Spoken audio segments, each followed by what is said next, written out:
TunePocket.com. TunePocket.com.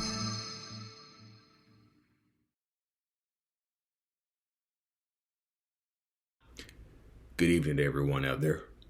Welcome to the Sean Farrell podcast. I am Sean Farrell. God is great all the time. All the time, God is great. And let's not waste no time. Let's get right to it. And so, saw a post by Depression Project. And the post was called People Describe Why Depression Causes So Much Anger and Irritability.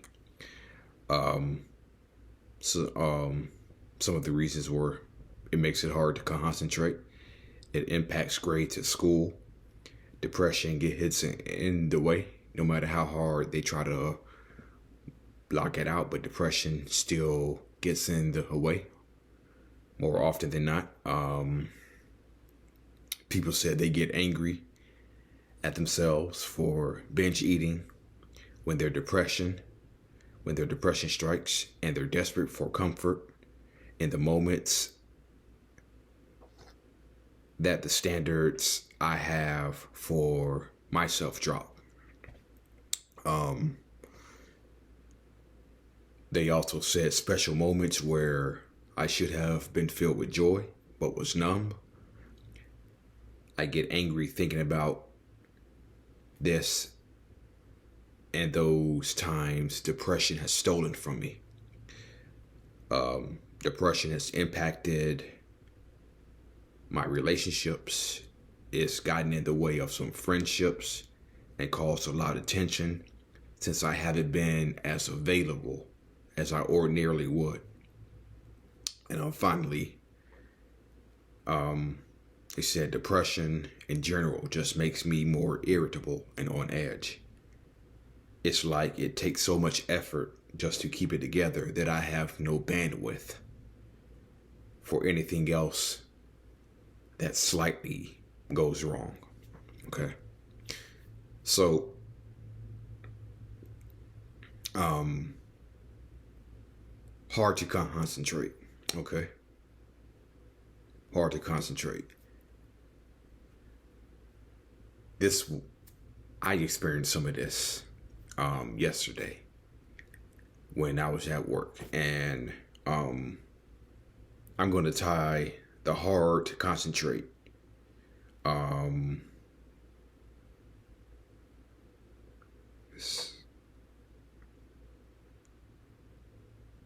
going to tie the hard to concentrate in with depression in general just makes me more irritable. Okay. So, there are some days where I'm just completely and totally mentally checked out. Okay. Completely and totally mentally checked out. And a good example of this happened Thursday, where I was just moving so fast at my second job. I was just moving so fast at my second job, trying to get the job done very, very fast. And I was mentally checked out, but I was still mentally aware enough. Okay. Still mentally aware enough. So, I'm doing my job. I'm moving fast. And lo and behold, I have several boxes on a cart. Okay. And the cart is heavy. And the boxes add weight to the cart. So I'm moving fast, and lo and behold, the weight on the cart, which causes the wheels, the small wheels, to have even more power, one of those small wheels actually ran over one of my toes. Okay. And I suffered a bloody toe. Oh, now. Okay. And that completely brought me back out of being mentally checked out. So to speak, okay. Because that wheel was heavy. And it completely ran over one of my toes on my right foot. And I was dealing with a bloody toe for the rest of the day. And I knew it was bloody. I just hope it did not come off. I was just hoping it didn't come off. I'm glad it didn't. I'm glad it did. Cause that would have. Cause yeah. I've had toenails come off before. Yes. Ironically, it was on the right side of my foot. The pinky toe came completely off. Okay. It came completely off and it hurt like hell. Anyway, back to the original point. So I was mentally checked out.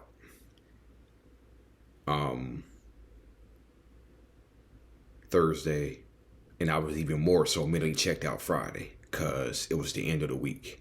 Man, I just wanted to go home.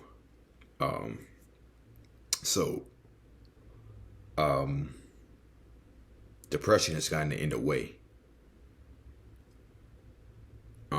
for me several times, whether it's personal, professional, or whatnot. It's gotten in the way several times.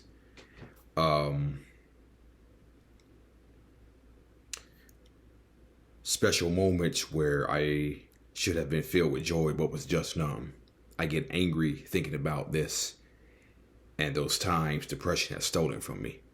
And I'm just speaking for me personally. I know how y'all all feel, but you start to feel a sense of depression has robbed you over the years of so much stuff. No, depression has robbed you for many, many years of so much stuff. And you start to feel that life has sort of passed you by because depression has just robbed you of so much. That's how I began to feel when I was thinking about this the other day. You know, it just kind of feels like that depression has really done a number on you and life has just passed you by. It just really feels like that for me personally. And when I started to feel like that, I started to think to myself, well, what's the point of living? Life has pretty much passed you by. Depression has pretty much robbed you. And what's the point of living if depression has robbed you and you have nothing to live for? So that's where suicide ideation popped up for me. And I remember speaking about it to my counselor today. I was speaking about it to my counselor today, and she told her some of the things that I was feeling. And she said, well, just think about the many impact of the people that you would affect if you were gone. And I said, I often do think about that. I often do think about that. And everybody will be affected, not just my family members, coworkers, friends, people I interact with every day at my job.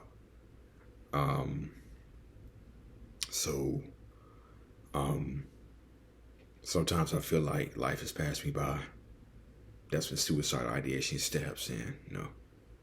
I just try to think about it just try to think in a different way. And my counselor said, as long as you're alive, as long as you're alive, there's always, you have a chance. You have a chance. As long as you're alive, you always have a chance, okay?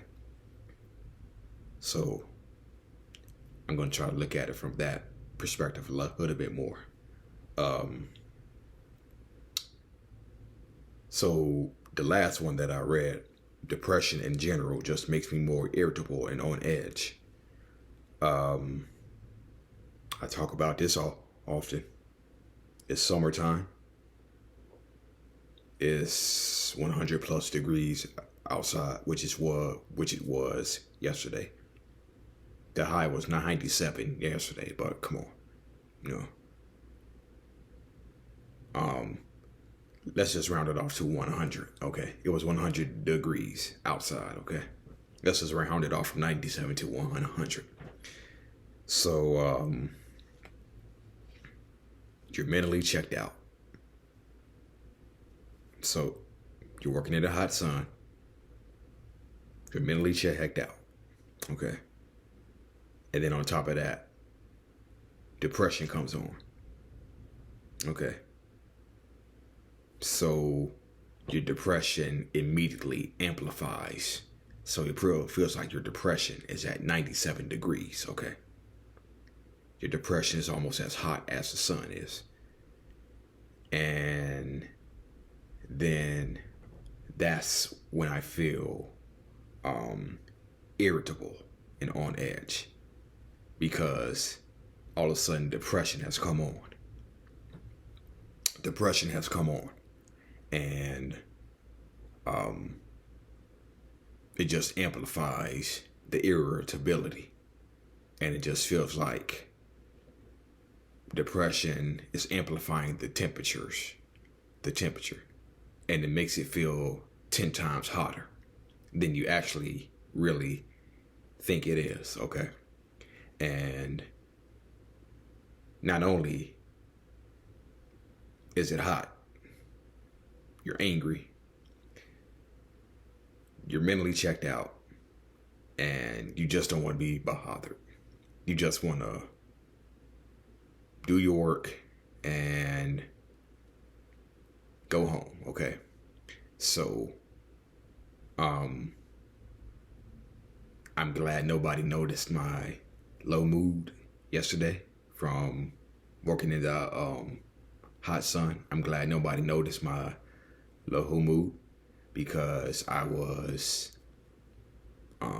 plotting for most of the day, not at my first job, but at my second job.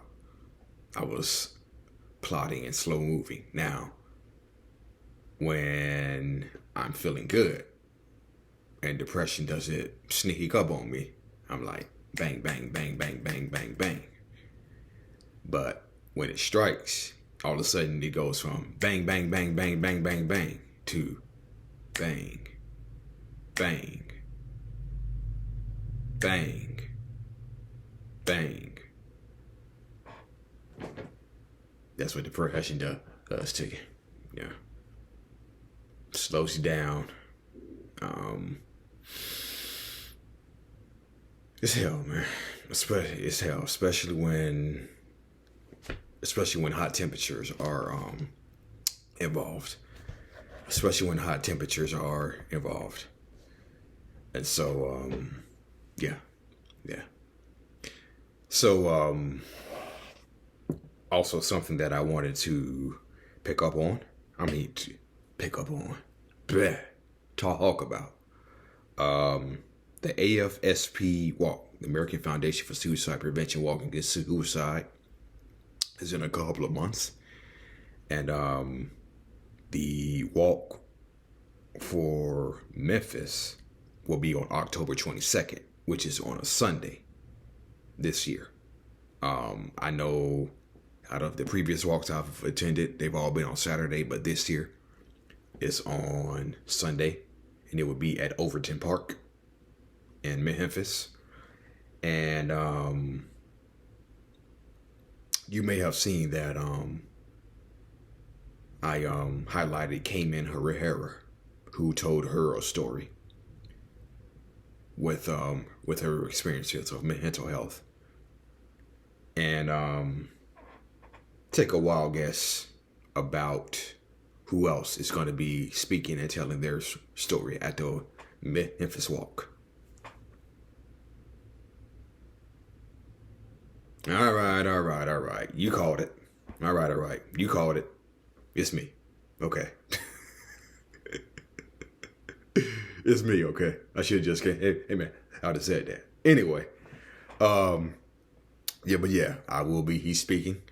I will be telling my story at the Memphis Walk. So I'm excited. There's going to be a nervous excitement because I will be speaking in front of a few thousand people. I will be speaking in front of a few thousand people, telling my story. Yeah, so there's going to be a nervous excitement about how that. And I will also be attending the Nashville Walk as well, which is October the 29th. This will be, I believe, my 4th year attending the Nashville Walk. And it's also on a Sunday this year, October 29th. So back-to-back walks. So, yeah. It's a exciting time. It's a pretty exciting time. So, yeah. Probably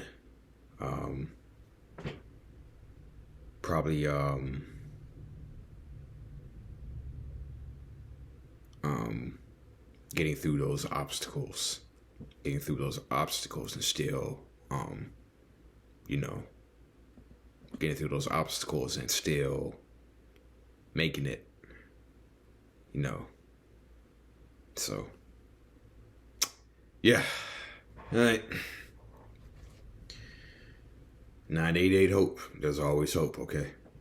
You can probably see it on my shirt, and you can probably see it in this rock right here. 988 hope, okay? There's always hope. All right? This has been the Sean Farrell Podcast. God is great. All the time. God is great. I will see you all on the next one. Peace out, y'all. Be blessed.